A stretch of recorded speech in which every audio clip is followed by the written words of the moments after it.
LG 에너지 솔루션은 2019년 4월 미국 국제무역위원회와 SK이노베이션의 미국 배터리 사업 현지 법인 소재지인 델라웨어 지방법원에 영업기밀 침해 소를 제기했습니다. LG 에너지 솔루션 측은 2017년부터 2년 동안 SK이노베이션이 자사전지사업본부 전 분야에서 76명의 핵심 인력을 헤드헌터를 동원해 조직적으로 빼냈다고 주장했습니다. 이들은 이직 전 회사 시스템에서 수천 건의 문서를 다운로드하는 등 영업비밀이 넘어간 정황이 있다는 주장이었습니다. 반면 SK이노베이션은 영업비밀을 빼오라고 의뢰한 적이 없고 인력 채용도 공식적이고 일반적인 경력직 채용이었다고 반박했습니다. 실제 7km 거리에 한강을 사이에 두고 있는 두 한국 회사가 검은 반도체라고 불리는 전기차 배터리를 가지고 왜 미국까지 가서 싸우냐고 궁금해 하실 것 같습니다. 여기서 솔직히 돈도 안 드는데 인간적으로 구독 한번 누르고 가입시다. 좋아요 알람도 누르면 더 좋고요. 그 이유는 영업비밀을 침해당했다고 생각하는 쪽이, 다시 말해 LG 에너지 솔루션이 국내보다 디스커버리 절차, 즉 증거 개시 절차와 징벌적 손해배상 제도를 적용할 수 있는 미국 국제무역위원회와 연방법원에 제소하는 것이 훨씬 유리하기 때문입니다. 증거 개시는 상대방이 가진 사건 관련 자료를 모두 들여다볼 수 있게 하는 제도이고, 징벌적 손해배상은 가해자가 의도적 목적으로 불법 행위를 행한 경우 피해자가 실제 손해에 대해 형벌적인 요소로서의 금액을 추가적으로 받는 제도인데, 둘 다 우리나라에는 없는 제도라고 합니다. LG 에너지 솔루션은 SK이노베이션이 직원들에게 LG 에너지 솔루션 관련 자료를 삭제하라고 지시한 정황을 파악하고 삭제된 자료를 국제무역위원회의 디스커버리 절차를 통해 요청을 했고, 국제무역위원회는 삭제된 자료가 소송의 중요한 정보를 담고 있다고 판단해 이례적으로 SK이노베이션에 삭제한 자료에 대해 포렌식 조사를 명령했습니다. 하지만 SK이노베이션은 자료 중 극소수만 복구해서 제출했기에 LG 에너지 솔루션은 SK이노베이션을 증거훼손과 법정 모독으로 조기 패소 판결을 요청했습니다. 2년 가까이 이어진 공방에서 최근 국제무역위원회는 LG 에너지 솔루션의 손을 들어줬고, 이에 따라 SK이노베이션은 배터리, 셀, 모듈, 팩 관련 부품 소재의 미국 내 수입 금지 10년을 명령받았습니다. 이 판결으로 미국 전기차 시장의 불안감도 함께 커지고 있습니다. 미국 전기차 시장이 성장하기 위해선 안정적인 배터리 공급이 가능해야 하지만 주요 배터리 업체인 양사의 갈등으로 유무형적인 타격을 피할 수 없게 되었습니다.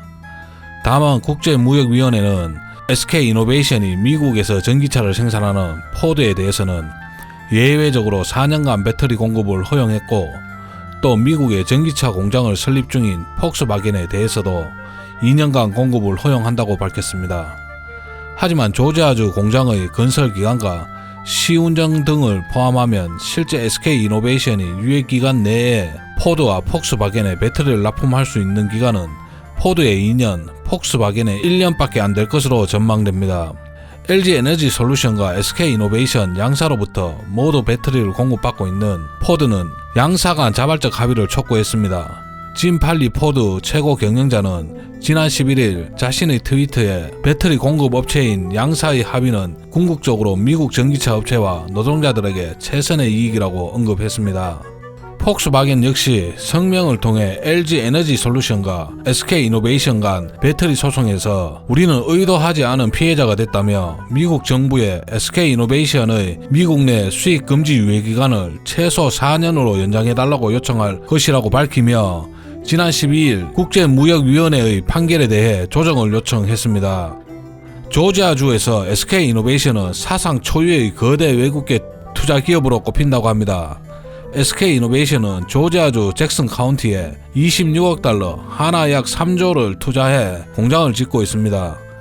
공장에서는 2,600명의 일자리가 생겨날 예정이고, 또 이번 공장 건설을 위해 조지아주는 3억 달러 규모의 지원금과 무료 부지 등 인센티브를 SK이노베이션 측에 제공했다고 합니다. AJC는 이번 결정을 SK이노베이션과 관련 회사 등 수천 명의 일자리와 수십억 달러의 투자가 사라질 우려에 처해 있다고 분석했습니다. 조지아주 경제개발부의 팻 윌슨 장관은 AJC에 보낸 이메일 성명서에서 SK이노베이션이 일정한 수준의 일자리를 창출하지 못하면 재정적 인센티브를 해소할 수도 있다면서도 ICT 결정이 이번 프로젝트와 주에 주는 영향을 관심있게 지켜보고 있다고 밝혔다고 합니다. 또 14일 로이터 통신에 따르면 브라이언 캠프 조지아주 주지사는 조 바이든 미국 대통령에게 LG 에너지 솔루션과 SK 이노베이션에 대한 국제무역위원회의 분쟁 판정 결과를 철회해달라고 요구했다고 합니다. 캠프 주지사는 ICT의 최근 결정은 신종 감염병 확산 기간 SK 이노베이션의 2600개 청정 에너지 일자리와 혁신 제조에 대한 상당한 투자를 위험에 빠뜨릴 것이라고 지적하며 바이든 대통령의 거부권 행사를 촉구했다고 합니다. 미국 대통령은 60일간 국제무역위원회의 최종 판결이 자국 산업에 미치는 영향을 고려해 거부권 행사 여부를 결정할 수 있습니다. 60일의 심의기간이 양사의 마지막 조기 합의 기간이기도 합니다. 심의 기간 중에 합의가 이루어지면 SK 이노베이션의 조지아주 공장은 영향을 받지 않습니다. 최근 10년간 국제무역위원회에서 진행된 600여 건의 소송에서 미국 대통령이 거부권을 행사한 사례는 단 한 차례에 불과합니다. 2013년 오바마 대통령 때 국제무역위원회가 애플이 삼성전자의 특허를 침해했다며 해외에서 만들어진 애플 제품의 미국 수입을 금지했는데 오바마가 자국 기업 보호를 위해 거부권을 행사한 것입니다. 하지만 어깨 안팎에선 바이든이 자국 기업도 아닌 SK 이노베이션에 거부권 행사 가능성은 낮다는 게 공통된 의견입니다. 더군다나 영업비밀 침해와 관련해선 거부권 행사 사례가 전무하다고 합니다. 또한 바이든 행정부는 지식재산권 침해 등을 문제 삼으며 중국을 향한 정치적 압박 수위를 높이고 있어 가능성은 더 낮을 것으로 보입니다. LG 에너지 솔루션과 SK 이노베이션은 결국 합의를 통해 사건을 마무리 지을 것이란 시각이 지배적이라고 합니다.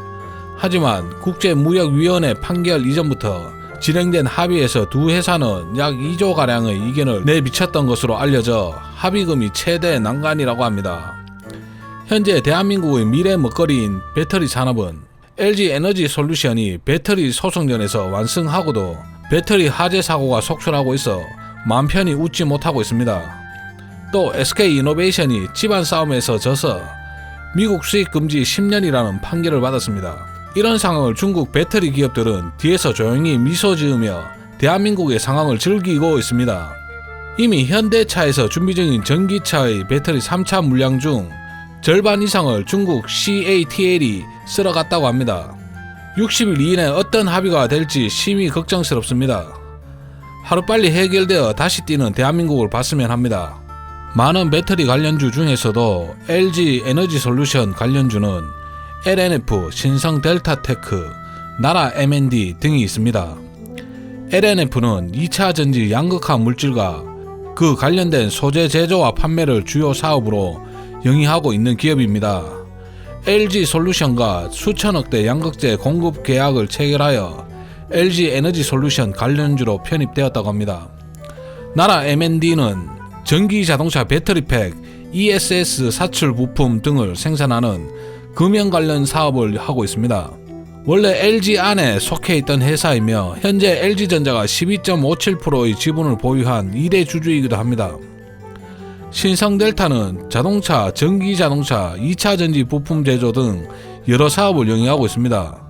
회사의 최대 주주 구본상씨가 LG그룹 반개 가문이라고 알려져 있고 자동차 부품은 르노, 삼성에 공급하고 2차 전지 관련 부품은 LG 에너지 솔루션에 공급한다고 합니다. 이 밖에도 웰크론 한텍, 세로닉스, 사마 알미늄, 코스모 신소재, DNT, 나인테크 등등 여러 기업이 있습니다. 나열한 순서는 임의의 순서이며 주가 상승률과는 아무런 관련이 없습니다. 저는 투자를 강요하거나 부추기지 않습니다. 모든 정보의 사실 유무를 떠나 투자 판단은 자신의 몫입니다.